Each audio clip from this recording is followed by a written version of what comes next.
ধনিয়া পাতার এই ভর্তাটা খেতে এতটাই মজাদার, রুটি, সাদা ভাত বা চাপটি যেটাই বলেন না কেন খেতে দুর্দান্ত লাগে। তো আমি তো এর আগে কখনো খাইনি, এই প্রথম খেলাম। তো আপনাদের সঙ্গে রেসিপিটা শেয়ার করছি। প্রথমে চুলায় আমি কড়াই দিয়ে দিয়েছি আর তাতে আমি কিছুটা সর্ষের তেল দিয়ে দিয়েছি। আমি কিন্তু ভর্তাটা সর্ষের তেল দিয়েই করব, এই জন্য সর্ষের তেলটাই দিয়েছি। আপনারা চাইলে অন্য রান্নার তেলও দিতে পারেন, সাদা তেল।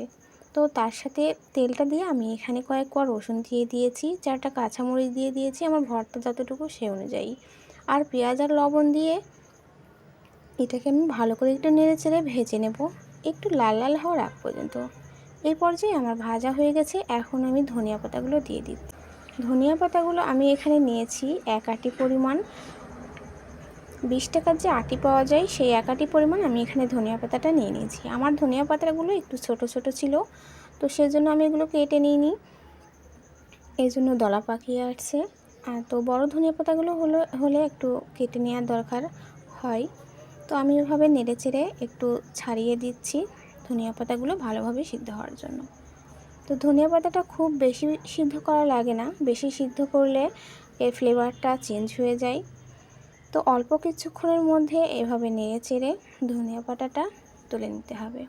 এই পর্যায়ে আমার ধনিয়া পাতাটা ভাজা প্রায়ই রেডি হয়ে এসেছে।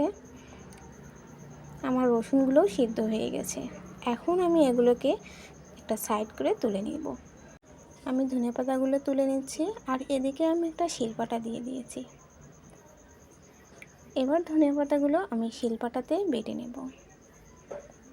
বেশিরভাগ ভর্তাই শিলপাটাতে বেটে করলে তার স্বাদটা আরও অনেক ভালো লাগে। তো আমি শিলপাটাতেই বেটে নেব, যেহেতু ধনিয়া পাতা ভর্তাটা শিলপাটায় না বাটলে ধনিয়া পাতা ভর্তাটা করা যায় না। প্রথমত একটু বাটতে গেলে বিজলি বিজলি মনে হবে, তো পরবর্তীতে এটা ঠিক হয়ে যাবে। তো আমি দুইবার করে বেটে নেব, এর মধ্যে কোনো আস্ত অংশ যাতে না থাকে, ঠিক সেভাবেই ধনিয়া পাতাটা বেটে নিতে হবে।